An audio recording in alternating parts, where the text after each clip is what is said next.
If you're like me, you're just endlessly fascinated by how our minds work, especially when they're firing on all cylinders. And I think we all know that being truly informed isn't just about, collecting more facts. It's really about how you handle all that information coming at you. So today we're doing a deep dive into sources that look at what they call the high complexity mind. We're not looking for the flashy, obvious signs of genius. We're after the subtle stuff, the quiet habits, the silent indicators that signal something much, much deeper is going on. But you can't really get the habits if you don't understand the machinery first. So our mission today is foundational. We need to unpack the two core mechanics that everything else is built on. And those are deeper processing and cognitive complexity. They're like the twin pillars here, and getting a handle on them is the shortcut to everything else in this research. That's exactly the right place to start. We really have to look beneath the hood. I mean, the sources we have, they really emphasize that looking at outward signals like, I don't know, rapid-fire recall or winning a debate can be pretty misleading. To really get high function, you have to grasp the system itself, how the brain receives information, how it integrates it, and how it builds models from that data. So deeper processing, think of that as the engine, and cognitive complexity is the architecture that gets built as a result. If we can define these two things really clearly right now, all those silent indicators mentioned in the source material will just click into place. They'll make immediate practical sense. So let's start with that engine. Okay, let's unpack this. Deeper processing. It sounds a little academic, but I mean, isn't that just a fancy way of saying studying hard? How is it really different from a student who's just, memorizing things for hours? I want to get the actual mechanical distinction. That's a fantastic challenge because it gets right to the common mistake. It's not really about time or even brute force effort. It's about the quality of the engagement. Superficial processing, which is what most people do when they study hard, is all about rote memorization. Psychologists even call it shallow processing. You might encode the sound of a word, maybe the sequence of letters, but you haven't assigned any real meaning to it. Okay. Deeper processing. It moves way beyond that. It's an active process of analysis, of synthesis, and this is the most important part of semantic linkage. You're basically demanding that this new piece of data connects in a meaningful way to all the other knowledge networks you already have in your brain. So it's not just taking notes, it's more like building this multi-dimensional mental cross-referencing system. Precisely. It's a great way to put it. Think about memorizing a name. Okay. Shallow processing is just repeating the name over and over in your head. Deeper processing is connecting that name to their face, to the company they work for. Maybe you recall the last conversation you had with them. And you're maybe even predicting how they'd react to something. Exactly. You're connecting that name to emotional data, historical data, contextual data. It's rich. And that right there explains the aha moment, that feeling of sudden, deep understanding. It must be when your brain finally succeeds in slotting that new piece of information into that rich existing network. It's like the moment your map gets a new, really useful shortcut. That's it. And the sources confirm this is absolutely critical for long-term, lasting knowledge retention. If a new fact has, say, 10 connections to old facts, even if you forget one or two of those connections, the other 8 are still holding that concept in place. It's got more hooks. So many more hooks. And this process, it's not just some useful study hack. The sources frame it as the fundamental requirement for building a highly complex mind. If the information isn't processed deeply, the quality of the intellectual architecture you build on top of it is just, it's inherently limited. Wow. Okay, that's a powerful statement. The quality of the foundation determines the height of the skyscraper. And that leads us perfectly to that architecture. This is where it gets really interesting for me. If deeper processing is the engine handling all the input, then cognitive complexity is the resulting state of the mind. So if I'm doing this deeper processing consistently, what does my internal mental world actually look like? Define that state of high cognitive complexity for us. Cognitive complexity is the ability to construct, to manage, and to actually use a mental model of the world that is highly nuanced, highly interconnected, and surprisingly resilient. It's a model that actually mirrors the complexity of reality, with all its messy parts. So it's not just knowing a lot of stuff. No, not at all. The hallmark feature isn't just knowing facts, it's having the capacity to hold and evaluate multiple perspectives at the same time, especially when those perspectives seem contradictory. The complex mind gets that two opposing statements can often both contain partial truths that have to be integrated, not, just canceled out. Can you give us a concrete scenario? I think it's easy to say manage nuance, But what does that look like in the real world? Absolutely. So imagine you're analyzing why a specific company failed. A low complexity mind might just assign one single cause. Like the CEO was incompetent or the product was bad. Exactly. It's looking for that simple, clean narrative. A high complexity mind, on the other hand, understands that failure is almost never that simple. It's multi-causal.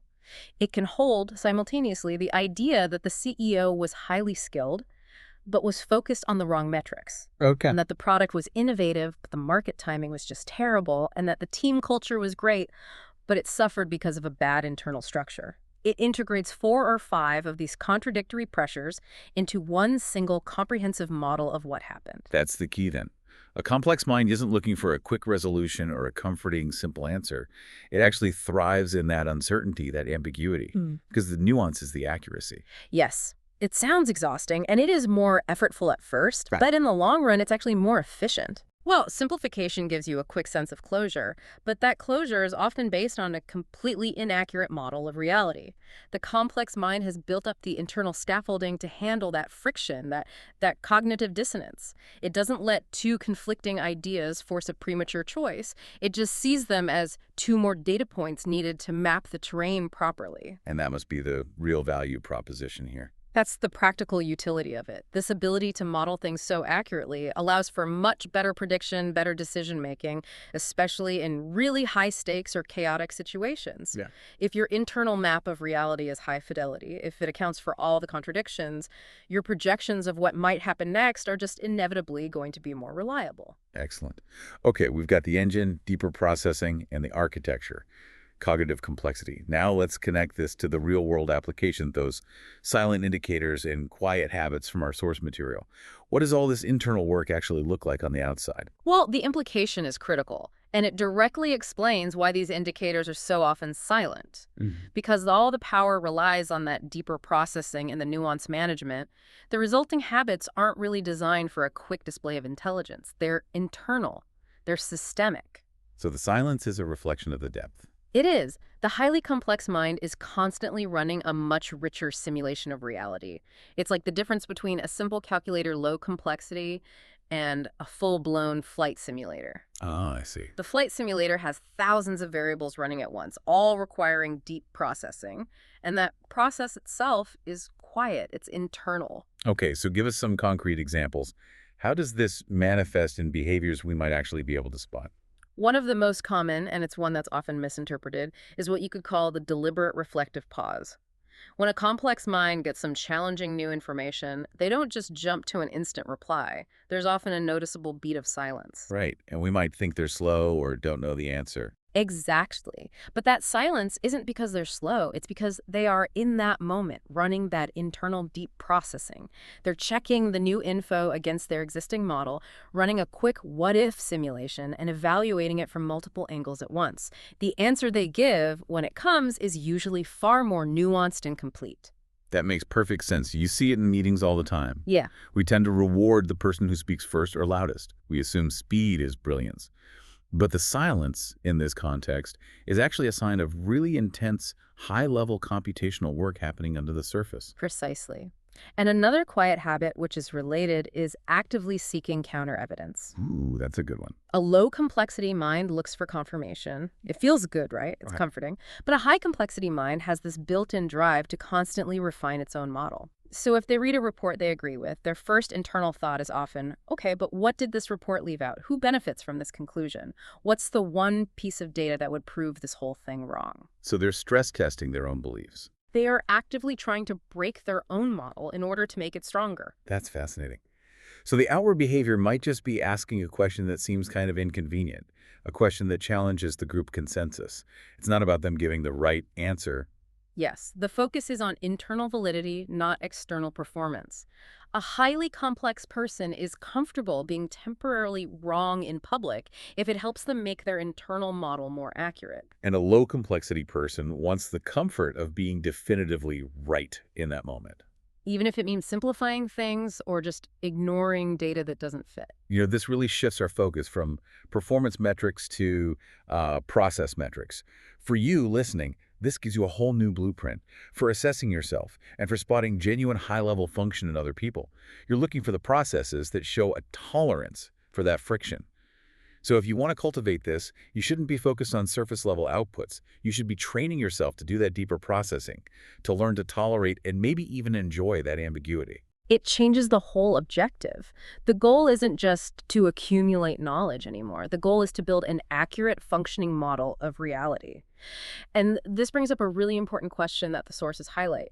Why is this level of internal processing so often invisible to us? It's because the moment you try to display high complexity, like if you were to rapidly list 10 simultaneous causes for a problem, it just sounds like noise to someone who is operating on a shallow processing level. It's too much information. It doesn't compute. It doesn't. So the mind that operates in complexity often learns to just observe and synthesize silently. It realizes the true power is in the quality of the internal simulation, not in trying to articulate every single variable out loud. That's a really profound point. Okay, to summarize this deep dive into the mechanics, we've defined deeper processing as that active analysis, that synthesis, that meaningful linking of new information to what you already know. That's the engine. And we've defined cognitive complexity as a resulting architecture, the ability to build nuanced mental models and manage multiple, even conflicting perspectives at the same time. These two pillars, active processing and complexity management, they're the foundation for any habit, silent or not, that signals a truly deep engagement with the world. We've established the why behind the quiet. And we want to leave you with a challenge, something that builds directly on this framework. If cognitive complexity is measured by your ability to manage conflicting perspectives within your own mental model, consider this. When you approach a topic you think you already understand really well, how often do you actively go out and look for sources, articles, conversations, research that are specifically designed to challenge or even fundamentally break your existing, well-established mental models? That willingness to actively engage with cognitive friction, that's the true sign that the deep processing engine is running.